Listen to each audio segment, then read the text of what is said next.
My guest today on Dan's Talks podcast is Siamak Samii, who is an architect in Southampton and is working on the restoration of a historic church that was used for many years as a place of worship for African American community, connected up also at the time with Shinnecock Indians and also whites attended it. It's a church that many people probably don't even realize is there. It's very small. It's on Windmill Lane, right about where it meets up with Bowden Square at the light there. And the Southampton town has become interested in preserving it, which has brought the owners to the fore in restoring it for its current use. It's currently owned by the Bridgehampton Child Care and Recreational Center. And first of all, Mr. Samii, you went through it. You can tell us a little bit about how it is now, and also start out, I think, by describing how many square feet it is. It's a rectangle with a steeple and a bell tower and windows. Yes, hi, Dan. Thank you for having me on the talk. So this building, which is pretty much very dear to all village residents of Southampton Village, is one of the last buildings sitting in its existing condition for many, many years. Kind of dilapidated, but still standing proud on a prominent location on one of the main entries to the village of Southampton. As you mentioned, it's owned by the Bridgehampton Child Care Center. I have been involved with the community, African American community of Southampton, through numerous projects, one being the African American Museum, further up the street on North Sea Road, and also the Bridgehampton Child Care Center, which we renovated and actually built a new school building for them. Bonnie is the director of that institution, and she approached me regarding this project based on the history that I've had working and helping in restoring some of the buildings that are associated with the community. And I took a tour of this building where before COVID basically hit, which is about 3 years ago. And the building has been out of use for quite a long period of time. I don't know exactly the date on that, but I'd say that at least for the past 40 years or so, there has not been much activity in that. It's a very eclectic building. Actually, the styling of it is called something of an exotic revival. It was built in the early 1920s. It's a small church. It's a 40 by 20 or so square in width and length. Very small church, but very cute and detailed structure, with these details manifesting itself in the windows and in the gable ends, the overhangs, something that has been pretty much lost in the new construction of buildings, primarily residential buildings, which fall under that scale or that type of construction. So it's funny, throughout the years, many people that I know from the village, since I've been involved in various restoration projects in the village, always approach me and say, who owns this building and what's happening to it? Or we love this building. We hope that something's going to happen to it. So I'm glad to see that finally the town is stepping forward and helping the community in providing grants and funding for the restoration of this project, this building. The building, as I said, has not been in use, and building that gets shuttered up usually in time through weathering and the elements take a toll, and that has shown itself on this building. The the structure still stands strong and firm, but pretty much all the finishes and the infrastructure is past its life, and we have to restore and renew that. I'm not quite sure as to the original size of this property, because it's literally what we call a postage stamp size property. The building pretty much occupies a lot that's slightly larger than the building.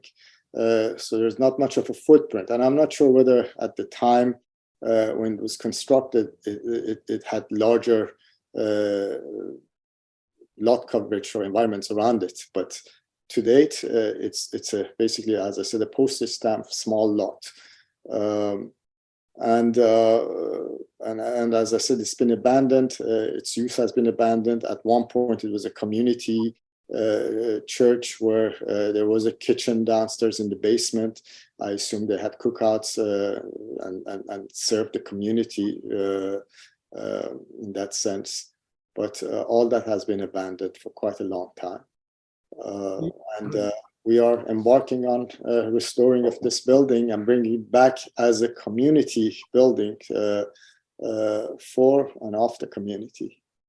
Have you been given any information about how it might be used and what can go on in the building by the owners? Yes. So at first, when we looked at this building, and this was right at the onslaught of the COVID, and if you remember back in those days, restaurants shut off, and basically public discourse in the way that villages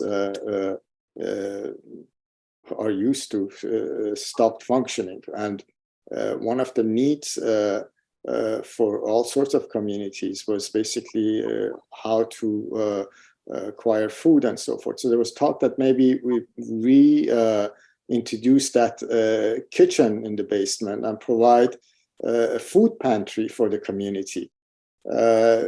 As much as I think that and also in addition to that, a small shop where they would basically be selling products produced by the community, food products primarily.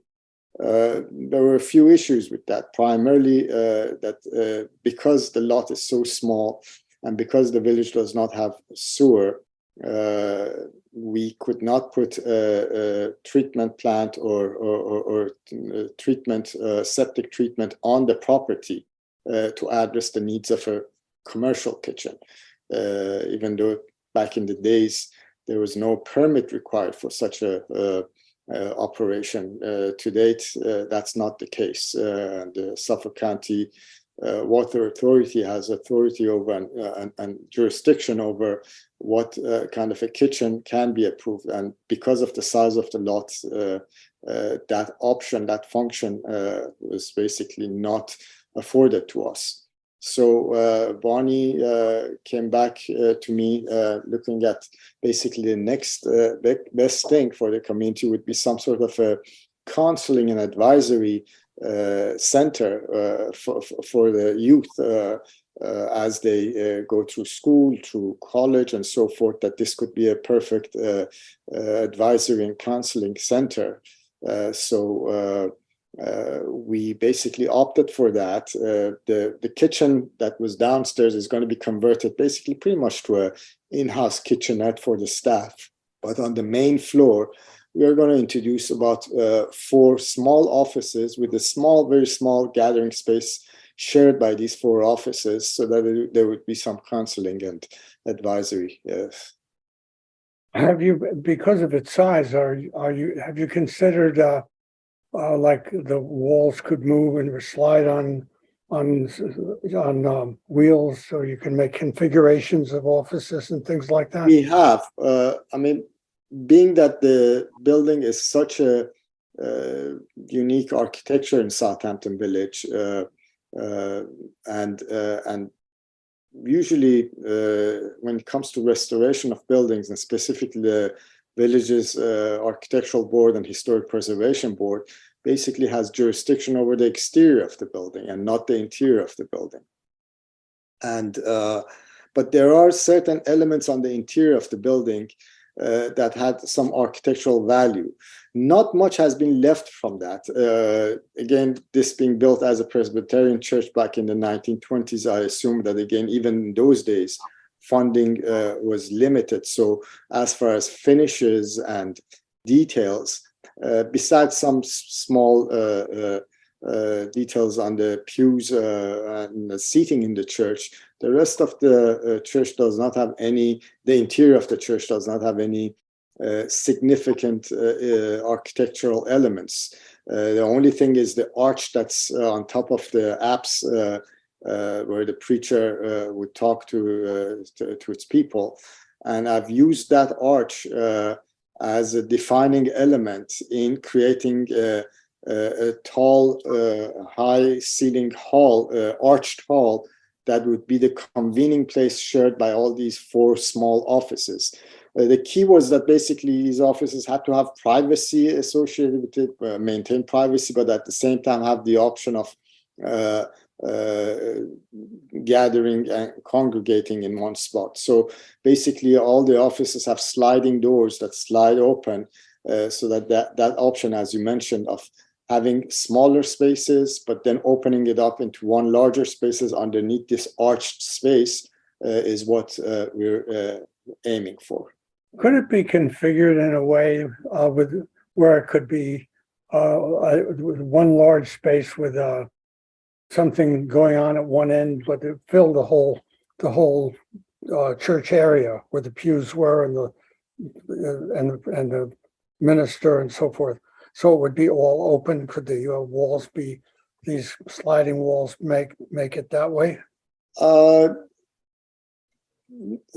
Based on the discussions that I've had with Barney, the director, Barney Cannon, the director of this center, because this is a counseling center, privacy is also an issue during counseling. So it's not as one would expect in a church or a congregation where you all communicate in an open space. These services were of utmost importance, and also basically each of the counselors would have to have files and documents and so forth that would have to be able to be locked up and so forth. So smaller spaces were key. The question is that how can you bridge those smaller spaces into a larger space, and that's what we opted for, that basically creating a central hallway with a high ceiling, and then opening slider doors into these smaller offices. And the natural light, which basically are from these unique shaped windows on the exterior walls, travel through these offices into this central hall. And the shape of the arch is pretty much the shape of the original stage or apse of the church. So I'm picking elements of the old architecture and transforming it or translating that into a new architectural space for this counseling center. How far along have you gotten with this? Has anything been approved, or is it still in the creational stage? It's still in the creational stage. We basically have, I have completed pretty much the preliminary design work. We have not approached the boards, the village boards, for any kind of approval yet, but we're on the verge of doing so. Just recently, the Southampton Villages Architectural Board, independent of all this activity that we've undertaken for restoration of this building, opted to designate this building as a historic structure. This designation primarily affects the exterior of the building, not the interior of the building, like every other pretty much historic building in this village. And I brought this to the attention of Barney Cannon, and we did go to the architecture board and heard out the architecture board's concerns, which is basically consistent with our concerns, because we are on the same vision and path as far as restoration of the outside, exactly to what the original specifications of this building was. So Even though there is a historic designation, I'm not sure whether it's been adopted yet or not. I think it's in the process of getting adopted. But that does not jeopardize any of the plans that we have undertaken. If anything, it just brings more attention and more convergence of our interests, both the village boards and the Gideon Lodge's board, which is the Bridgehampton Childcare Center, on the same track. Well, thank you for letting me know where this stands. I did some reading about it, and it was originally built for Reverend Thomas C. Ogburn, who was born a slave before the Civil War, and who moved up to Southampton and served as a reverend. He'd gone to a religious college and became a minister. He had this built, by his parishioners, their family, not African American family, very respected, named Bailey, who funded most of it, and that's how it came about. So there's a lot of history here, and I hope it all works out. I'm sure it will. And thank you very much for being on the podcast. I appreciate it. My pleasure, Dan. Okay. Thank you. Bye-bye. Bye-bye.